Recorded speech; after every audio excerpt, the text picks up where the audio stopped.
Hello, everyone, and welcome. I'm very pleased to have you back once again. My name is Weston Onzere, and I'm excited to present to you our project on developing a customer churn model. So the main objective of this project is to develop a robust model that accurately classifies customer into different churn groups. And by this, we aim to implement proactive strategies for customer retention and the overall customer satisfaction. So if you are in the machine learning business, then I do think that such presentation is a typical presentation that you will be encountering in your daily work schedule and all that. So thank you for your attention, and let's dive into the details of our project. Okay.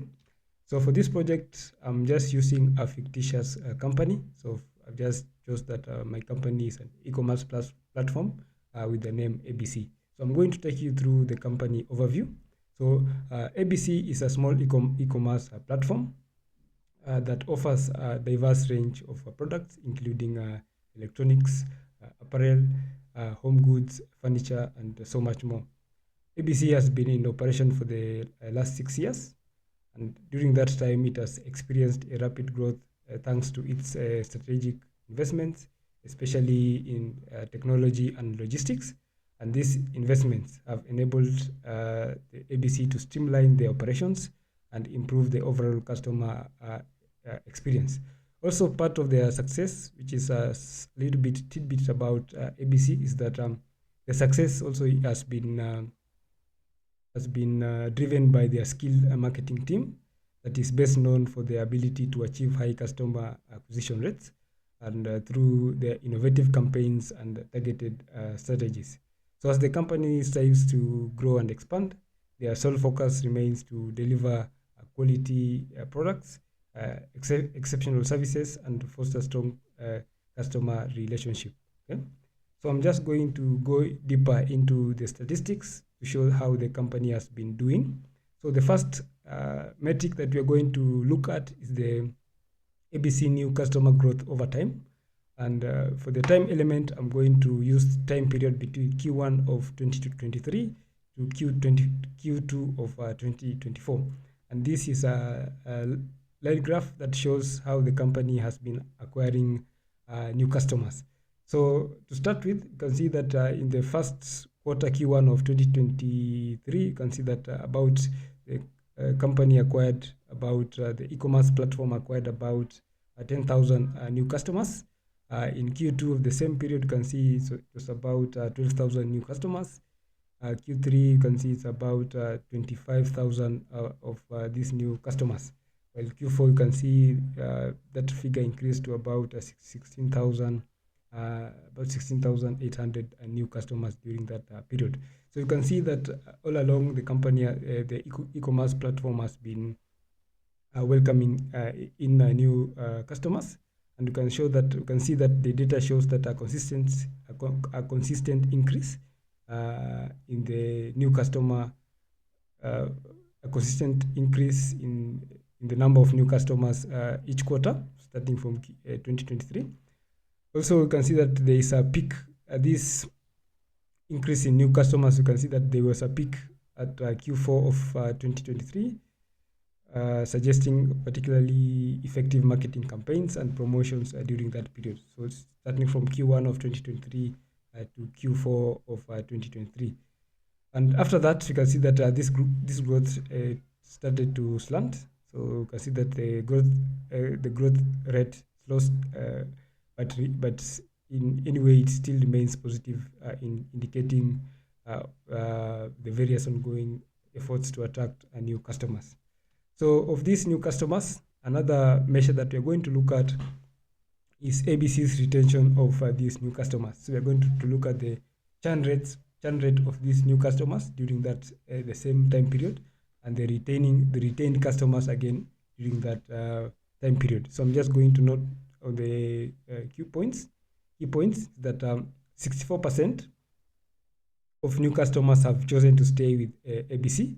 This reflects a majority satisfaction with the services and offerings provided by ABC. So 64%, you can say it's a positive indicator, but also shows that there's some room for improvement. So in terms of customer, in terms of churn rates, so the new customers that ABC lost, you can see that 6% of new customers did not continue during the initial period after they were acquired. So for that new, so we are looking for this the churn rate of the new customers within that period. So this indicates a significant portion. So the 6% is quite a high number that ABC needs to focus on. So that we need to focus on this to try to improve retention. So generally, we can see that while ABC retains a solid majority of new customers that are coming in, there is a notable churn rate that 6% presents an opportunity for a strategic improvement. So the next chart, this is a chart that we are going to use to show. So this is the overall customer churn statistics for ABC. The first bar you can see is the total customers. So this one represents the total customers at the beginning of each quarter, while the second bar represents the remaining customers at the end of that quarter. And this small bar here represents the churned customers during that quarter. Okay, so for example, the Q1 of 2023, you can see that at the start of that quarter, company ABC had a total of about 100,000 customers. Then at the end of that that period, so after we calculate the net customers that we are remaining with at the end of that period, so that means that we are calculating the net, meaning, of course, we were able to welcome in new customers, and during that same period again, unfortunately we lost customers. So the net remaining customers during that period is about 103,000 customers, and at the close of that, we were unfortunate to lose about 7,000 customers during that period. Okay? So Q2 of 2022, again, you can see that the total customers was about 103. So this is the closing. So the closing number of customers during the previous year becomes the opening number of customers during the current quarter of our financial year. So 103 in the previous becomes 103 for Q2 as the total number of customers that we are servicing during that quarter. So after, again, the net remaining is about 107, and during that quarter we lost about 8,000 customers. So the same continues until just explain to the previous quarter. So Q2, you can see that in the remaining previous year, the amount of customers is this. So Q2, again, we start, this is the amount of customers remaining starting Q2 of 2024. Then this is the net number of customers. You can see that we lost more customers during this quarter, and the amount of customers we lost is about 21,000. So you can see that during Q2 of 2024, we lost quite a bit chunk of customers. So this is the line graph that represents the number of customers, that represents the number of churned customers starting from Q1 of 2023 all the way until to Q2 of 2024, where you can see that we lost quite a number of customers. And this is just a pie chart and represents the churn rate of customers in each quarter, starting from, again, Q1 of 2023. I think we lost about 9% of customers. Q2 is about 10%, 13.4%, 18.4% in Q4 of 2023. Q1 of 2024, again, you can see that 20.3%. Again, this one is 28.1% in Q2 of 2024. So this represents the quarter that we lost quite a number of customers. Okay? So what is the effect of us or company ABC or the e-commerce platform ABC losing their customers? So we can group this in terms of cost acquisition and retaining cost. So when we compare, we can do this by comparing the cost of acquiring new customers versus the retaining of customers for each quarter with respect to the e-commerce platform ABC. So in terms of cost of acquiring new customers, you can see that the cost of acquiring new customers is consistently higher than the cost of retaining customers. So this blue represents the cost, the total acquisition cost. So this blue chart, this blue bars represent that, while this small green bars represents the total retention cost. And you can see that the retention cost also rise, but remain significantly lower than the acquisition cost. So when you infuse time into this comparison, so when you look at the trends over time, you can see that both acquisition and retention costs show a consistent upward trend over the quarters, beginning in Q1 in 2023 to Q4 of 2024. And the gap between the acquisition cost and the retention cost highlights the cost effectiveness of the customer retention strategies. So what can we conclude from this? You can see that generally retaining existing customers is more cost effective than acquiring new customers. From the bars you can see, and focusing on customer retention can lead to significant cost saving measures. So if you focus more, since we are getting more, we are acquiring more customers, so if you focus more on retaining these customers, then it can lead to significant cost saving measures. So a strategic focus should be, ABC should prioritize retention strategies to maximize cost efficiency, but they should also strike a balance between retention as well as acquisition to optimize the overall expenditure. So you cannot, if you spend more, if you only give priority to retention, then we might be losing more when it comes to acquisition. We might lose new customers coming in. So we should try to strike a balance between that. So from this, then it leads us to our objectives for this project. So this is a machine learning objective. So our objective solely should be reduce churn rates by 10% over the next 2 quarters. And the approach that we're going to take is to develop a robust churn prediction model that accurately classifies customers into the churn groups. Then the action will be to implement targeted, after we have created those, we are able to classify customers into those different churn groups. Then we need to implement targeted marketing campaigns based on the customer segmentation, based on those churn groups. Then our outcome from this should be to enhance customer loyalty and decrease customer churn rate. So just to take you a little bit on the churn prediction model. So we have decided to classify our customers into 3 churn groups. So churn 0, so class 0 will be the customers who have left the churned customers. So this class will represent customers who have already churned, and class number 1, it will include customers who are close to churning or whose activity we can see that it is unpredictable. So we'll group them into this category because they are customers who are showing risk of becoming churn. While the green one, so class number 2 will be customers. These are the active customers. So customers who are not at risk of churning and are actively engaging with the products and services that ABC is providing. Okay.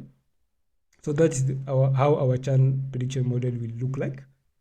And so next one is about customer segmentation and personalized communication. So after we have grouped these customers into the different groups, then we need to see how we communicate.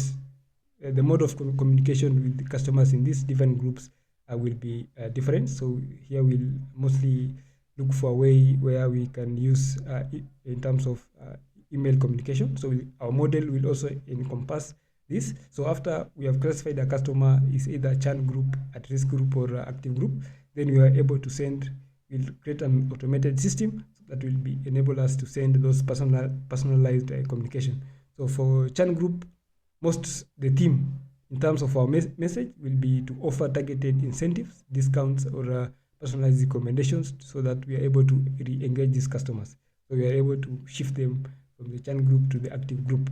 So the customer who are at risk of becoming churn, then we need to provide additional support. Also, again, offer personalized offers. Then we should be very proactive in terms of outreach to address their potential issues or queries that these customers in this group can are raising, so that before they lead to churn. Then for the active group, then we need to just to maintain engagement with the different loyalty programs, exclusive offers to these members in this group, customers in these groups. And we should also be very consistent in terms of communication, so as to keep these customers satisfied and prevent them from becoming at risk. Okay. Then also another measure that we need to, after we have able to classify the customers into these different churn groups, then in terms of the customers in the churn group or at risk group, then we need to be implement dedicated customer service team that will address and resolve conflicts swiftly for customers in this group. And for the active group, then we need just to gather feedback and be on the forefront while trying to address potential issues that and maintain higher satisfaction levels, for especially for customers in this group. So after all this explanation and all that is said, then what will be a data science team's role? I've tried to just to minimize this to data science team's role, because that's where the project is all about, how the data science team are going to develop a model.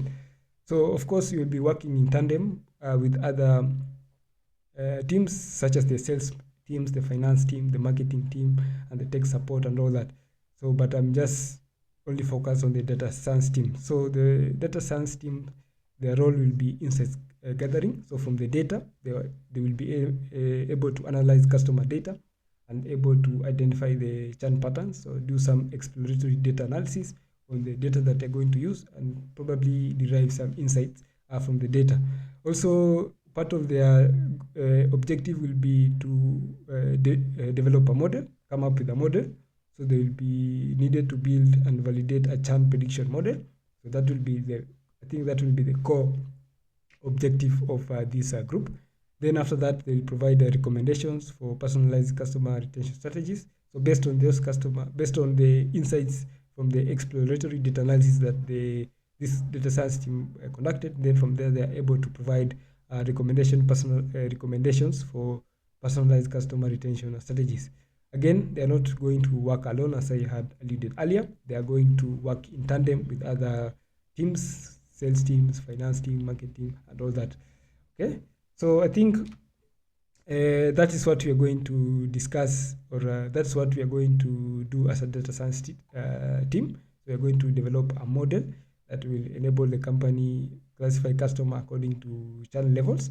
Then from there, we are able to link that model with for example, if you are dealing with you're sending personalized message through emails, we're able to link that model to a communication service, where then we are able to send personalized communications based on the level on the channel level of the customers. So I think that's what our model will encompass. So again, we are going to build this model right from the start all the way until deployment and all that. Okay, so that's it from my side for today. So in the next process, again, we are going to start now with the actual model building part, data ingestion, validation, and all that. Okay, so that's it. See you in the next one. Bye bye.